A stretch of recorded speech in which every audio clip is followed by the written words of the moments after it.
Welcome back to the Fourth Way Podcast. In this episode, I have a discussion with John Dangelo of the Anti-War War Vet.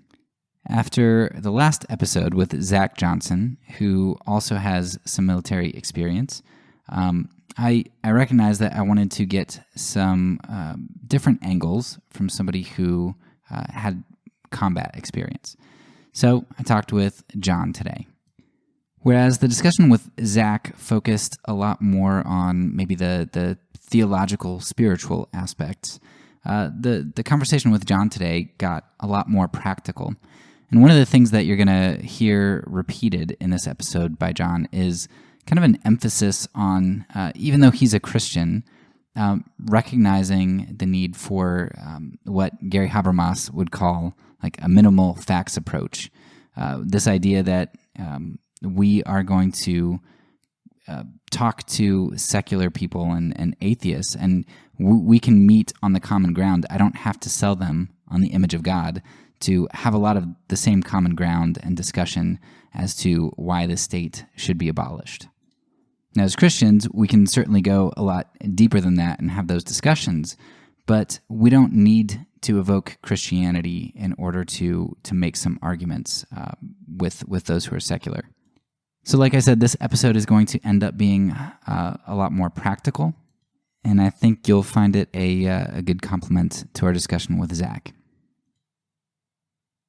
Yeah, so my name is John Dangelo, and I am the author behind the now pretty inactive blog, Anti-War War Vet. I have an Instagram page that I kind of still lurk on, but I don't post much to anymore. And I became pretty involved with libertarianism sort of broadly. About 10, 12 years ago, I had gotten back from Afghanistan in 2012, and sort of during my time there with the Marine Corps as a truck driver, I became, I always hesitate to say disillusioned, but a little disappointed with the mission and sort of our standing there, and drove me to read a bit about the history of the war and American foreign policy broadly. And that kind of led me to an anti-war position. I met my wife shortly after. I was an atheist, or maybe like a default atheist, and then became a Christian in a church that she had brought me to. And I kind of found a way to bring those two positions together. I tried to do it in the most intellectually honest way possible, trying to honor scripture and what I thought to be the most important political philosophy that I had come across, which was voluntarism or anarchy. And I kind of found that there was a lot of overlap between, especially the early Christian church, and what I was reading Jesus to be commanding his followers to do and to live like, and how to interact with power and how to interface with government, and what I was reading in my Mises.org resource list. And so I kind of ended up here, where I was bomb throwing with memes on Instagram for a little while, and then found that probably wasn't the most productive way to go about things, and probably wasn't putting my best Christian foot forward, which is so easy to do online. And so now I'm just focused on fatherhood and reading and learning, and yeah, I do these podcasts now and then too, just to kind of chat with people. I think I answered your question. Is that? Yeah, that's good. I suppose the fatherhood thing is probably a part of why you've let your site lapse, huh? Yeah. It's really hard to be making some ridiculous meme with a toddlers clawing at your phone and wanting to see. So I felt like that probably was not the best use of my time. Yeah. Okay. Well, I know that you can find your story on a number of other sites as well. So I think that was a good synopsis to kind of get us up to speed of your really quick history. But one of the things that's interesting, which I remember hearing it now, but when you said it, it kind of clicked for me for real, where you were an atheist when you came to a nonviolent position, which is interesting. Because I know that there are quite a lot of like secular humanists and stuff who kind of take the nonviolent position, and sometimes it seems harder to actually get Christians to be nonviolent than it is to get secularists to be nonviolent, which I find kind of ironic. So I wonder if you'd be nonviolent if you came to Christianity first. I took a nonviolent. I still grapple a bit with pacifism. I mean, I think it's the highest ideal. I think it's crucial to a Christian life. But as a father yourself, I think you can agree that the tension between like providing a safe environment for your family and the prospect of violent interaction, even if you're not choosing it, is always kind of a tricky one in my mind. But that being said, I came to a nonviolent state position, and ultimately, I don't know which came first. An isolationist foreign policy is something that I thought was important, or what we should be doing as a government that in the United States, or a posture of nonviolence for the state in general. But ultimately, I arrived at both of those conclusions, and that was really just because of like from a pragmatic angle. I don't see American foreign policy as really the bill of goods that it's sold as. And I think if the more people spend time with thinking about what's been going on, especially the global war on terror is such an easy entrant into skepticism for American foreign policy choices. But it's futile. It's often counterproductive, and the product of those poor decisions or malicious decisions, depending on how you look at it or who's the actor, is the worst possible thing in the world, which is the taking of human life, often at a grand scale and in violent ways and in such a banal, bureaucratic way, which makes it so much more disturbing to me. So it was easy once I started learning about it to reject it. And now it's just kind of a question of what my rejection actually means and how I can turn that into something tangible for good. Okay, so that's helpful. Anti-war is different than nonviolent or pacifist. Yeah, I'd say. Okay. What do you? Yeah, I think so. I mean, yeah, I don't want to. No, I can see that. I understand. Yeah, when you divvy out violence to the state to do violence as it sees fit for a variety of purposes, as opposed to imminent danger to yourself. I think those are two different things. Yeah. Right. And I think it's a good place to start for the secular mind too. It's not, you don't have to talk about the sanctity of human life or the universals of Christendom to make the case that like war is an objective bad, or something that we should try to avoid at all costs. And here's the reasons why hitting a school bus full of kids with a drone bomb is unjust. Yeah. So I like the term that you used, and I want to jump off of that. You use the term you weren't satisfied with the bill of goods that you were being sold, and I mean that's kind of that's a part of my story too, which is you start learning real American history, the off script stuff, and the more you learn, it's just insane. what's in our past and present. So in terms of the bill of goods, right? So I assume you came from a similar background to me. Like, do you have like conservative influences? Yeah, I think so. Okay. My mom was.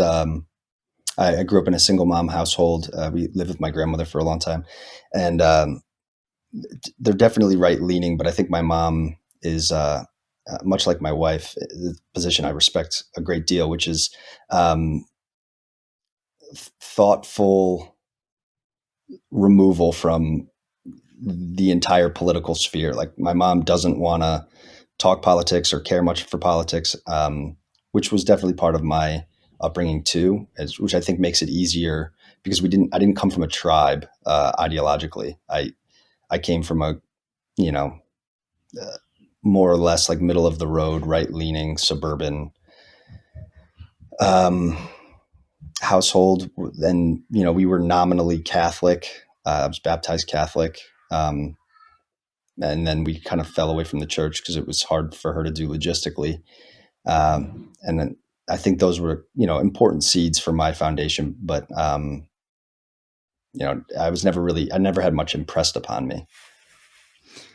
Yeah. So, okay, correct me if this is wrong about your upbringing, but for me, I viewed the military and police as kind of people who kind of got my freedom for me. Whereas as now I realize that certain groups of people don't see the police or the military that way because of their history with them or interactions with them. So, uh, you with your military background, and now being an anarchist, like how would you start a conversation with somebody who kind of views things as we probably did growing up, like the military and the police get my freedoms and they they protect me and they're um, building this mythology of America, our greatness. Like, how do you kind of pull back the curtain a little bit? Like, what's your first step? So I come from a military family, and a lot of the Marines that I had deployed with ended up becoming cops, turning into cops. And so I still have like this.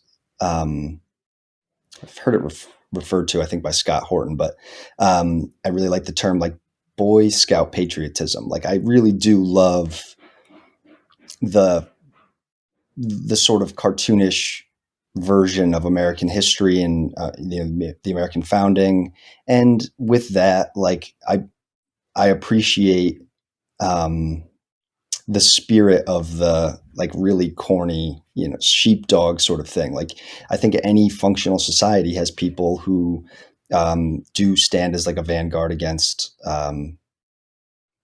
foreign aggression or internal aggression, crime, whatever. So I have a great deal of sympathy for police and the military as an institution. But if I'm talking to someone, I try to lay that groundwork early that I'm not coming from it as the Chaz Chop, Molotov cocktail thrower. I don't hate police, and I think just like that Hannah Arendt banality of evil thing I was mentioning earlier, I do think that they're often victims of circumstance from a moral perspective. I think they're in often untenable positions and think they're doing something good, and have a difficult time being introspective and thinking that maybe this isn't the greatest thing. So I try to make that clear, and then I try to just talk about the costs financially and then in life of our current regime of foreign policy decisions. So the war in Ukraine is a perfect example. I hear a lot of hand waving and disregarding of the choices of NATO expansion in the following the fall of the Soviet Union, and people try to disregard that as primary motivator for the Putin regime. And I mean, I have no idea, but it seems a logical enough conclusion from the expansion of NATO so far east that Russia would feel threatened by that. Now, that doesn't excuse the decision to kill a bunch of people in Ukraine, but it puts us, you and I, or I suppose you being abroad, maybe even more so, but being in the contiguous United States, I'm at legitimate existential risk from nuclear holocaust because of choices that I have no say in, which feels very undemocratic to me. And the global war on terror and all the issues of blowback, the expansion of Al Qaeda from a group of a couple hundred zealous farmers to a global organization of tens of thousands, all can be drawn directly back to American choices, American government choices to intervene in the various wars in the Middle East, and their relationship with Saudi Arabia. So I try to make those points just to make it clear that this isn't some ephemeral thing that I like to think about, and I'm some would-be philosopher. This is tangible. The attacks on 9/11 took 2,000 plus American lives, and moms and dads away from their families and so on. And it did that not just because Al Qaeda hates us for our freedoms, and the choices that these people in power make are putting us at risk. And I think that that's a good starting point for a lot of people. And it's I just finished my taxes last week. I did them a little late. It comes at a significant financial cost to each of us, and we don't think about that enough. But your dollars, your being any American taxpayer, are going towards a lot of really unjust, certainly unchristian things. And there's only so much you can kind of contort yourself before you start grappling with that, or you ignore it entirely. Yeah, I think that's really important, trying to make it tangible, and that's what I think history has done for me. Seeing, I remember just a couple years ago when the general from Iran was assassinated. We bombed him, and everybody's like, "Well, I'm glad we got him." Iran's so bad, and I just asked the question. I was like, "Well, why does Iran hate us? Like, why are we enemies?" Like, well, they took hostages back, in whatever, 79 or whenever it was. Yeah. I was like, do you know why? No. Well, you go back to the coup, and then you go, you just start looking at history, and everything's connected. Like you said, with NATO expansion and Russia, or, the Cuban Missile Crisis. Well, how dare they put missiles in Cuba? Well, we have missiles in Turkey that are right on, Russia's border. Of course, they're going to put missiles in Cuba, and Cuba's their own country. Why can't they make decisions for themselves? Why do we have a say in that? So it's tangible. It's very tangible. I think that's a good approach. Yeah, and to that point about the sovereignty of Cuba or whatever, one of the things that strikes me about the choices of governments in interacting with one another is it's much like in any domestic situation, sovereignty only goes as far as power will allow it. And they being those in power are not really concerned about limiting your sovereignty, challenging it, revoking it when it suits them or when it goes against their stated ends. And so American foreign policy and, generally like this global hegemon that we've built for ourselves, only really appreciates sovereignty or uses it as a catcall for mass murder when it suits them. But the sovereignty of China or Taiwan, even as it stands with our treaties with those countries, as going back 70 years, doesn't really matter because we still have to, potentially go to war with China over the South China Sea and the islands there. Or the sovereignty of Cuba, as you said, really only extends as far as our own, bodily safety can allow it, which in some respects, I guess is fair if you're thinking in a cold calculus. But None of this stuff is happening in a vacuum. Cuba didn't just decide they'd like to, terrorize the the hearts and minds of Americans with, the prospect of nukes on their borders, but, it came from somewhere, and thinking about that and not just reading headlines and reacting and forgetting what you saw yesterday is an important, I think, primer for getting to where I am. Yeah, another thing you said resonated with me because my closest friends. So I've got 3 college friends, and 2 of them are are in the Army, and then our next door neighbor back in the States at my parents' house that we're really close to. He's a police officer, and you were talking about how you respect the idea of it, and you really. Yeah, I mean, you can honor them, and talking about the banality of evil and how just it's just everyday people who are kind of carrying out these things that they're not malicious, they're not evil. They went into the army or the police force with good intent, and they've probably done very good things. Probably haven't committed atrocities, but they're cogs in the wheel that allow those sorts of things to happen. And so, it's what you said resonated with me because there is this respect and stuff that I have for what they do, but at the same time, I recognize the machinery that it runs, and that's a difficult thing to hold together. Yeah, I don't know if we have time for this anecdote, but I just was having a conversation with a buddy I deployed with, who became a cop and is now on a SWAT team in a local town here in Connecticut. And it's like a pretty rough town, crime ridden, and a lot of drugs.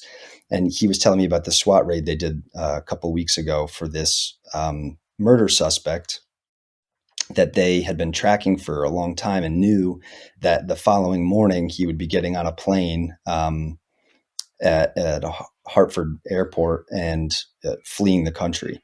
And so they conducted this SWAT raid. I was arguing against the necessity of these raids with him, and he said, "Well, this guy's a murderer. He killed this guy. Like, we got to go get him." And I just, it struck me that he never thought, like, I said, you can't call the TSA and just, I mean, he's going to take his belt off and put his hands up. Like, we can't peacefully find a way to get this guy. We have to crash down his doors and potentially kill him or anyone else to get our guy. And I think when the machinery exists for the sorts of things that we're talking about, it necessarily is going to be used. And it's one of the big reasons why we didn't want things like a standing army early on in American history, is because when you have a standing army, you have a penchant to use it. And, suddenly, you flash forward a couple hundred years, and you've got a hammer and everything's a nail. And it's just, there are solutions to the problems that we think are ailing us. And most of them are things that are going to reduce ultimately the power, scope, and breadth of the state. And so these conversations become, outside the lines of respectable discourse, because they don't suit the powerful who use them. Yeah. That reminds me. I mean, I've heard of this happening in lots of government offices. I know as a teacher, it happened with the school system too. But you get allocated a certain amount of money, and at the end of the year, they're like, "All right, well, we've got this money left over. We've got to use it because if we don't use it, they're going to think we don't need it, and then they won't give it to us next year. So we have to kind of justify it by using it." And so that that idea of the standing army, you have it, you're going to use it, because how else are you going to justify having it? Yeah. And it's kind of cool, right? Like, if you're the chess player at the local police department, and you have this new MRAP, and you've got this gang of guys who trains all the time to crash indoors, and they're all very excited to go out and do their thing, and all this machismo is very much, I think, part of it, and it's disappointing, but it's also, again, like, very tangible. There's plenty of stories in the 50,000 plus SWAT raids that we have conducted in the U.S. every year of babies getting hurt or maimed or killed. The 10,000 dogs or something that they estimate are being shot by police every year. Like these individual cases probably seem somehow justifiable to the people that are taking part, but I, I think once you start grappling with the numbers and the reality of things on the ground, like, and I'm an ER nurse, so if the justification for this stuff is supposed to be something like the drug war, I can tell you, as most people in emergency acute healthcare can tell you, is it's not working. I've seen more corpses related to fentanyl and the crimes related to secondary to the drug market to tell you that it's not working. So maybe we can dial it all back a little bit and figure out a different solution. Yeah, I think part of that's probably because if I see an MRAP going down the street, or if I know my police department has it, makes me feel safer because I'm not a criminal. Like they're not going to come after me, and Right. I know that they're going to go after the bad guys. And they're cool. You get to bring your kid to the touch truck, and they get to climb around, and it's all very aesthetic and silly in some ways. Yeah. So, we talked a little bit about freedoms and the idea that military and police kind of protect our freedoms to a certain extent. One of the things that I've struggled with and would love to know now if you've had any discussions of this being in the military or even post-military, since you're in contact with some friends. I struggle with the idea of rights, especially as a Christian. And I mean, even as an American, this idea of inalienable rights, like inalienable means inalienable, right? And that's tied to our humanity, not tied to our United States citizenship. Yet it seems like as we conduct wars and police operations, that we don't really think that rights are inalienable. The investigation that they did about black sites and things, and the torture that the United States was doing. You take people and you just don't classify them as combatants, and you can take them to some place and you can torture them because they don't have human rights. So I guess my question is, it seems like there's this really big double standard where we talk about fighting for inalienable rights, yet it seems like the way that we get to those inalienable rights for United States citizens is to deny inalienable rights to others. And you mentioned bombing a school bus with kids. I don't know if that was a real example that you were thinking of or what, but I'm sure you can think of some real things that happened. I'd love for you to talk about that kind of discrepancy between U.S. rights versus inalienable human rights. Yeah, so the school bus example is a real one. It's happened several times. It happened in Syria. It got a little bit of news coverage, but there was I imagine it had to have been targeted and followed fairly closely. Those Predator drones, Reaper drones, they have like high def cameras, and they generally don't just like zoom out somewhere and to the call of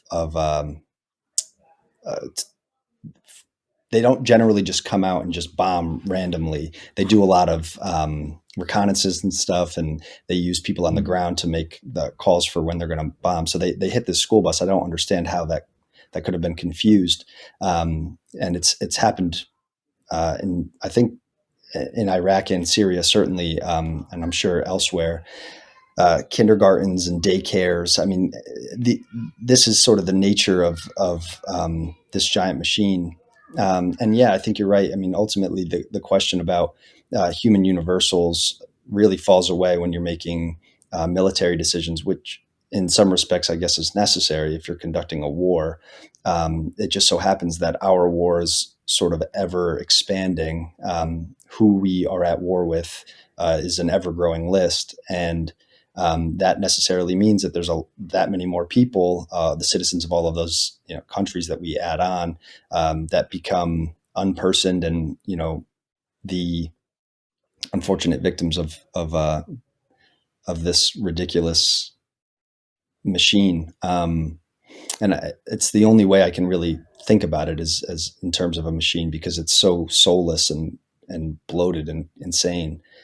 Um, but I don't think people are making moral calculus at all in the military or in the police. Often, I think they're making decisions based on processes and objectives. And when you're making strictly tactical decisions, strictly strategic decisions, it's very easy to think that you're making an omelet, and sometimes you have to break eggs, and that's just the way things are. And it's unfortunate for person X or Y, but these are the costs of American freedom, so called. Yeah. It reminds me of Tolstoy. He talks a little bit about the machinery, and he talks about how you diffuse this responsibility. If I'm the executioner, I'm like, well, I mean, the judge convicted him, or the jury convicted him, the judge sentenced him. His lawyer had an opportunity to defend him.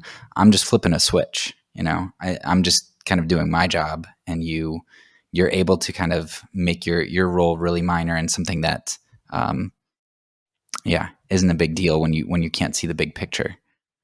And I think, have you read by any chance Smedley Butler's War is a Racket?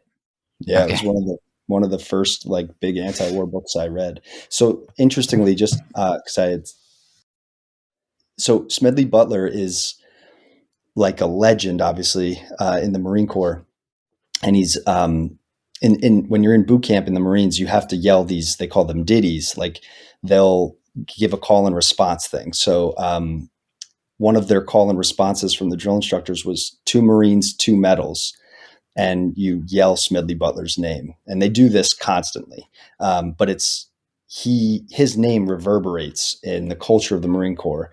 And when I found out that he had written that, I was genuinely floored. Like, this guy is is held up as the standard, and here he is challenging the same war that we read about and are told. We had all these heroic actions with the Marines, the Battle of Belleau Wood and all of this stuff. And it really struck me that, he got a Medal of Honor in World War One, and was tasked afterwards with going around and trying to fundraise for it, and was challenging the very fact that we were in that war. And this is a guy, you can't question the credentials of a guy who's led people in combat enough to have won 2 Medals of Honor, been awarded 2 Medals of Honor. And by all accounts is this perfect example of what it means to be a Marine. And he didn't buy it. He wasn't on board, which is just beautiful. Yeah, and I love if you follow his story after he got out of the military. He wrote War as a Racket with all of that hindsight, and so that's powerful. But then after the war, I think he did what you were kind of talking about at the beginning, where he fought for veterans' rights, he fought for their pensions and that kind of stuff. Like, he respected them, but he hated the machinery, the big picture. And so he was able to kind of divorce those two things and recognize individual people's motivations and where they're at, as compared to the system as a whole. And that's something that, as I talk to people who are in the military, a lot of them, the longer that they're in, the more they get disillusioned with it. And I've heard stories of, them talking about like the higher ups who basically, you have this certain track, you go in, and then you get out and you become a contractor and you make loads and loads of money. And they told me about quite a number of people who are just gaming the system. And it reminded me so much of Smedley Butler. Do you have any like anecdotes, or do you have any stories of anything that you've seen or talked with people about, where you have tangible examples of what Smedley Butler observed, but like in modernity? I mean, I don't. As far as like the incestuousness of corporate entities in the military, I do know that, like, there was there was always a Honeywell rep, anywhere we went because we were, truck drivers, and we had these high-tech weapon systems and these computerized communications that required a bunch of service all the time. And so we would deal with them, and they were often guys who were doing what I was doing 3 years ago, and now they're out making 180 grand or whatever to be there for the same amount of time. But what I had seen was mostly we were on the road a lot. My mission was to secure fuel for fuel lines, fuel supply lines. And so we would drive tractor trailer trucks that were owned by Afghans, owned and operated by Afghans. And then we would just provide security for them. It was a very odd mission, and I think a perfect opportunity to really see just how absurd this whole thing was. It was extremely expensive, and we would lose a lot of fuel. And there's something about seeing gas that's like $98 a gallon or something evaporate at 20,000 gallons a mission all over the sand. It's just so insane to think about. But I think that that incestuous relationship of power, military power, and the corporate interests is generally only seen at the top, and that's these segments in the various hierarchies in the military and government exist, I think, for that reason, to sort of obscure a little bit of the villainy, make it less obvious to those, especially the people on the ground that are carrying out a lot of these things. It's necessary that they have the buy-in to continue conducting whatever the operation is.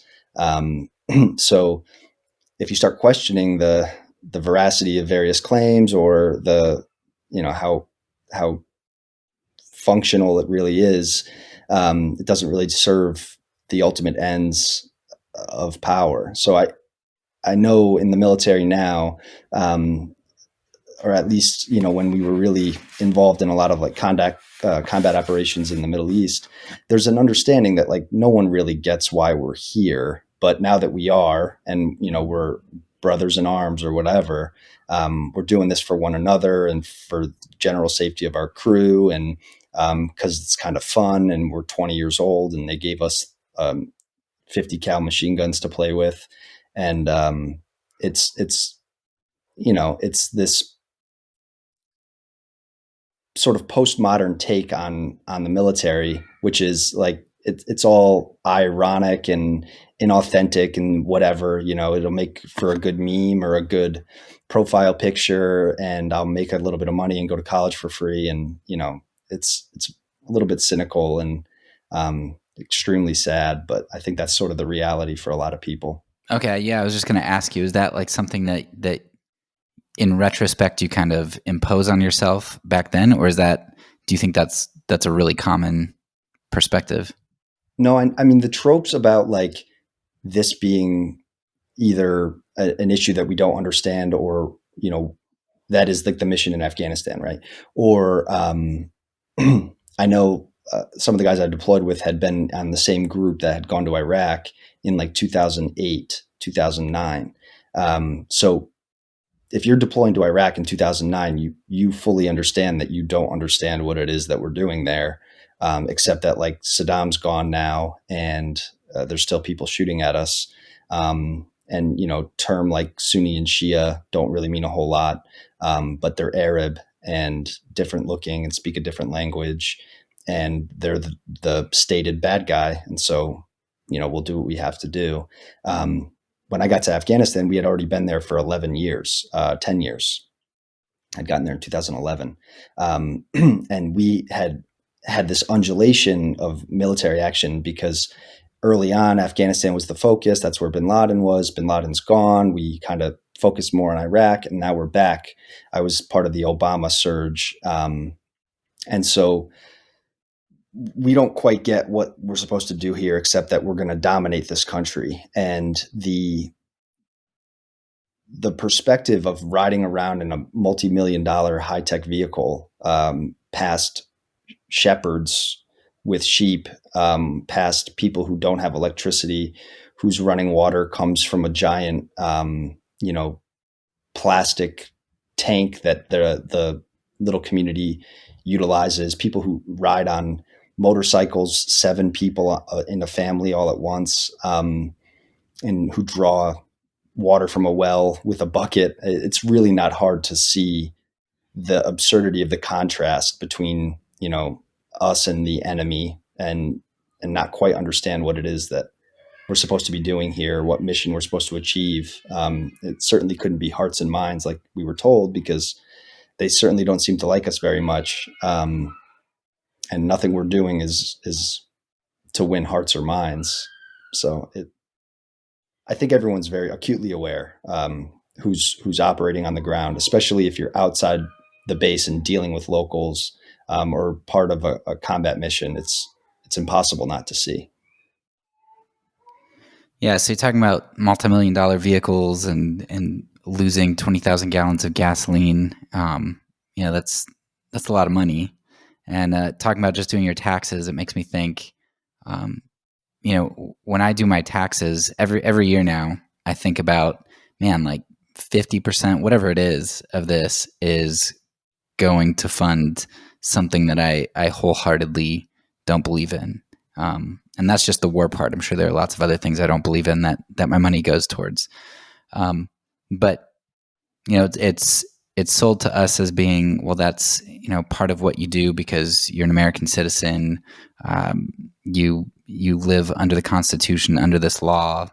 And it reminds me, I heard you talking in one of your interviews about Lysander Spooner and his work, No Treason. So I'd love for you to, talking about taxes and military spending and waste and all that stuff, but us being sold that it's kind of an obligation that we have. I'd love for you to kind of just give a little introduction to Spooner's No Treason, and kind of tie that into what we've been talking about. Yeah. So Spooner wrote this short piece, 60 pages or so, called, I think after the fact, titled No Treason, which was, he was a lawyer, an American lawyer, and an abolitionist back when it, took real guts to be an abolitionist, who kind of arrived to the conclusion that the Constitution was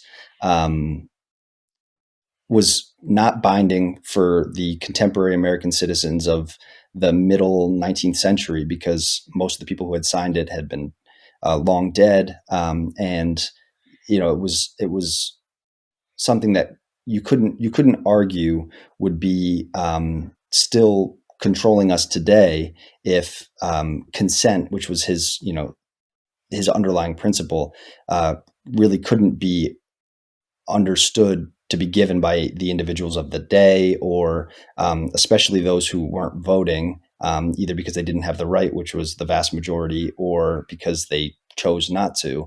And so he challenges all the various presuppositions that we learn in grade school about the Constitution and the compact that it's supposed to provide. And he talks specifically in the beginning, actually early on, about taxation and its justice as it stands. Like, the arguments for taxation really don't hold up. And I don't believe he's a Christian. He never really makes any mention of a spiritual angle. So again, he's making a secular, sort of pragmatic argument against the use of power by elites to maintain a sphere of influence over the populace, to fleece them for their tax dollars, and to, in his time, conduct this institution of slavery, or, soon after to fight a civil war that he saw as wholly unnecessary and unjust, because the nature of our union was sort of built on false pretenses. And so, it's a really interesting piece, how it connects here, I guess, to our conversation about like power in the military, and especially with Christian anarchism. I think, we really have to think as Christians about our interactions with the world around us, because there's the temporal space, right? The worldly things that we can touch and feel and see, and then there's this spiritual realm and the kingdom of God that we were promised, and to participate, or worse, to be like an excited participant, an active, patriotic participant in this government and power, is to sort of fly right in the face of the stated ends of God and of Christ, and what Christ commanded of his followers, and to have that built in to your culture should give a lot of Christians immediate pause when they think about things like patriotism. But instead, we have a culture of American evangelical Christians, certainly, of hyper patriotic, avid military support, all of the things, happy to sort of hitch their wagon first to the red, white, and blue, and then to Christianity, and I think it's one of the more depressing things about the church right now, is that this connection with the state is so individualized, and so heartfelt. It seems to be the primary thought in most American Christians' minds is their relationship with the state, and not their relationship with the promised kingdom of God. Yeah. And I think that's one of the hard things, in terms of being a Christian, is that I think this impact.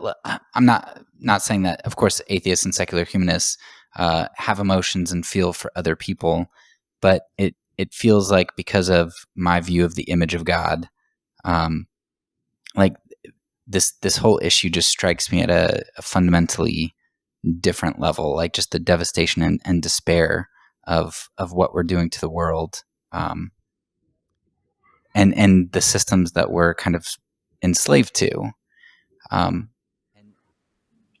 But I think, one thing that I would want to emphasize here, and maybe make this kind of the last talking point, is that I think a lot of times people think that whether you're pacifist or anti-war or anarchist, I think a lot of times people view that as a negative sort of thing, like a critical sort of thing. Like you're just trying to jab at people and criticize them for what they're doing. But I just, like 2 years ago, I started reading some books on moral injury. I'm not sure if you've heard of that term, but it seems like it's a relatively new field, at least the classification of it.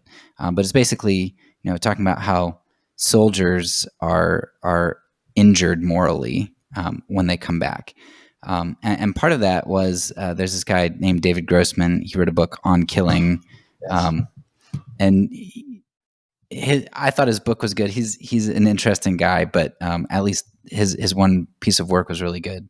And talking about different studies where they realized that it wasn't even, a lot of times we think, well, PTSD and all this stuff that comes from people facing death, like it's fear. But he talked about these studies that they did in like World War II, where the soldiers would have like increased rates of psychoses, whereas like people who were in London or bombed out places where they were having air raids all the time, like they didn't have a significantly increased rate of psychoses. So they're like, well, it's not necessarily just a fear that something's going to happen to me. There's something more that's causing these psychoses. And so the hypothesis was, well, it's because there's this, we don't think that people are made to kill each other. Like that's not part of who we are. So you have to basically tear the moral fabric of a person to train them to kill somebody else and to put them in situations where daily they're thinking, am I going to kill that guy? Am I going to kill somebody? And so at least I don't know, what research has been done since then, but there's a lot on moral injury that's just really interesting. Read one book that's like a book of, I think, like 10 or 15 essays from people who were in battle. And the one struck me because this person has PTSD, but they weren't in combat. Like, they talks about that the situation that impacted him was when they went into like this villager's house, and basically, he saw the look of fear on his face for his kids and his family and all this other stuff. And he was morally injured, not because of any situation that he was in to fear for his life, but because of the moral fabric that he had to tear in himself. So I would, I don't know if you have any stories or insights into what people go through in terms of moral injury and the things that are done to them. But I think it's a really important place to end, not just to kind of pick at the system, but to also recognize, some areas that we want to build up and kind of repair and help people. Yeah. So your initial point, I think, is a really important one, which is you can't have a politics of negation. And I for the life of me, as you were talking, I couldn't place where I had recently read about this, but some newsletter somewhere was talking about this issue of politics of negation and how anarchism, particularly leftist anarchism, but maybe anarchism in general, can exist in this form where it's just, the anti, I'm anti-war, I'm anti-state, I'm anti-violence, whatever. And instead of offering alternatives or, really putting up a functional secondary parallel thing, it's just a matter of putting down the current thing, which is really not a difficult thing to do.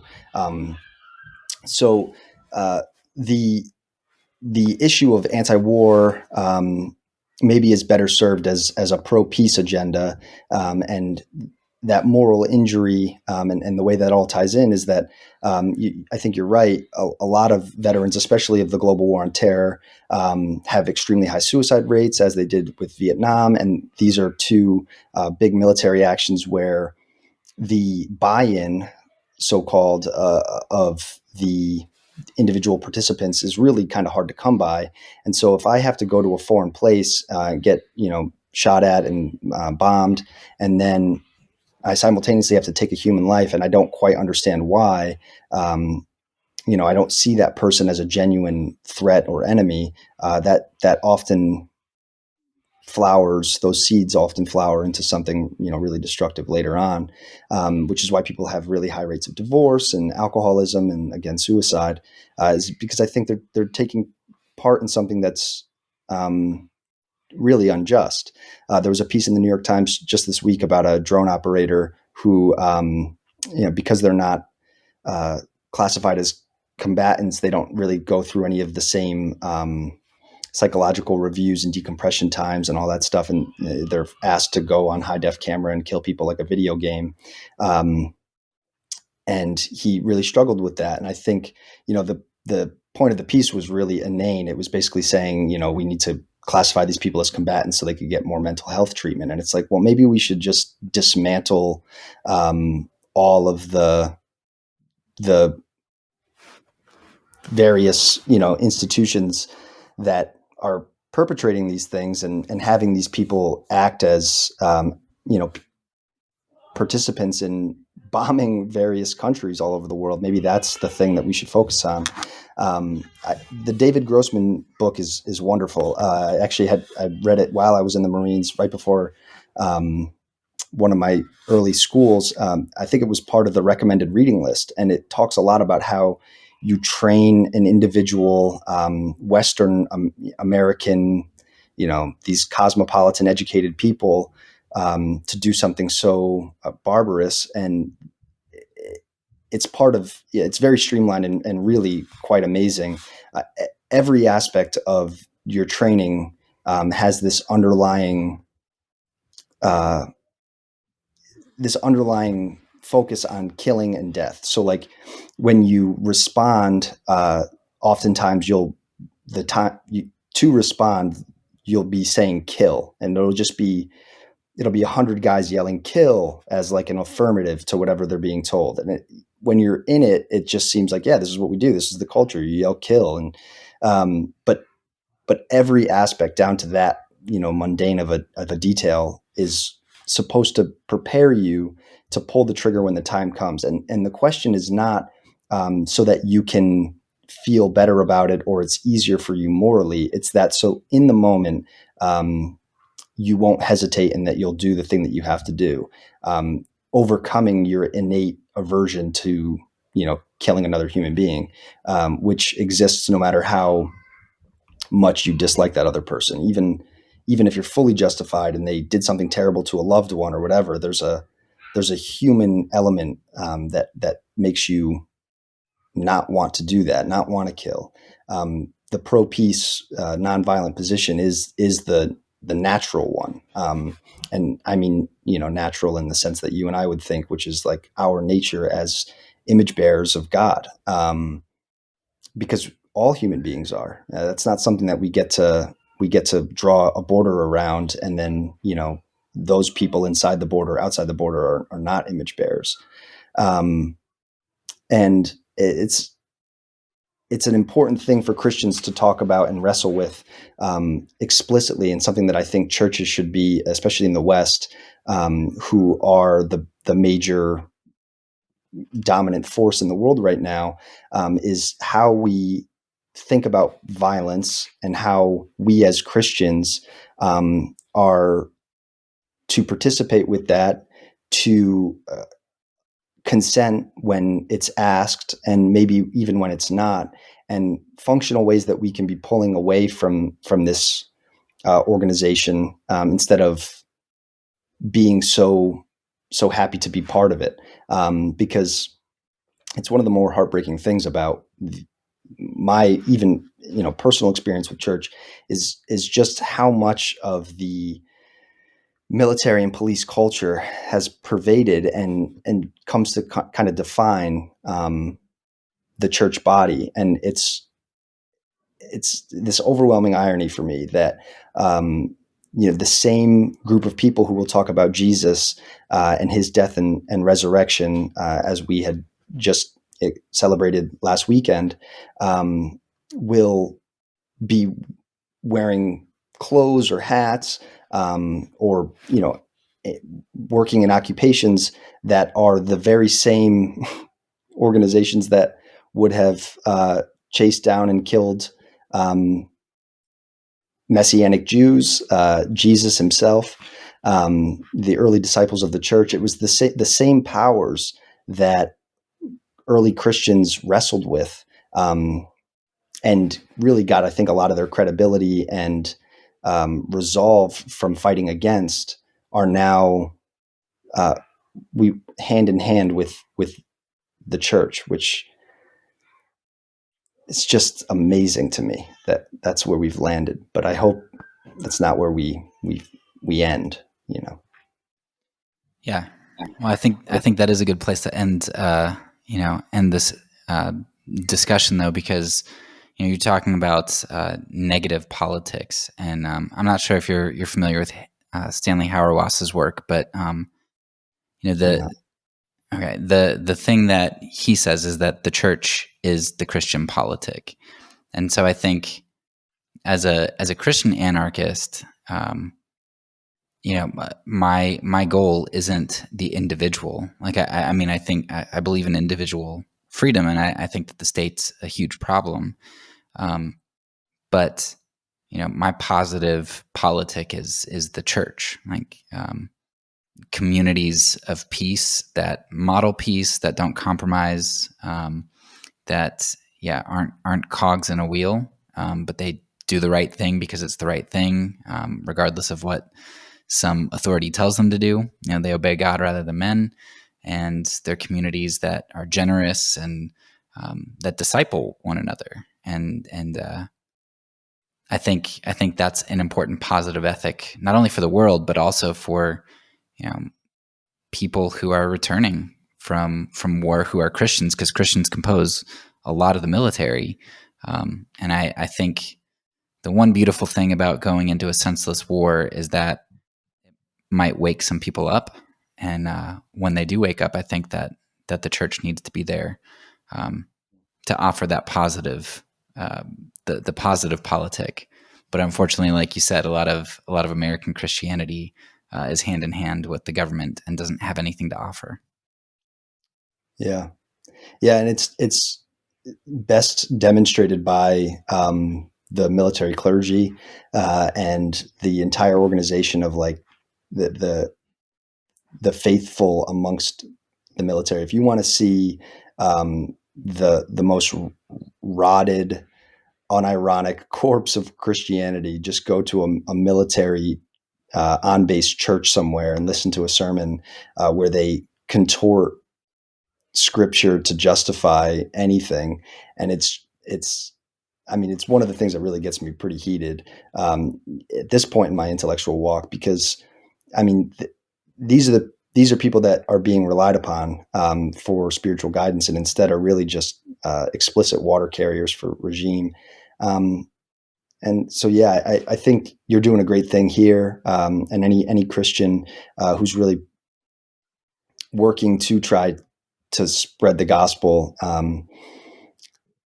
in light of the peaceful proclamations of Jesus, not despite it, are really doing God's work. And I think it's so important because, unfortunately, it's the minority voice for Western Christianity anyway, and breaking that, I think, is a difficult task. But I don't think it's for people who are truly faithful to God and to Scripture. I think that the argument can be made. It's just a matter of finding where that wedge issue is for them and hammering it, because I think it has to be done. I think it's one of the more important things for us as contemporary Christians to figure out, to resolve. Well, thank you very much for agreeing to do this. I enjoyed the conversation. Yeah, it was great. Thanks. That's all for now. So peace, and because I'm a pacifist, when I say it, I mean it.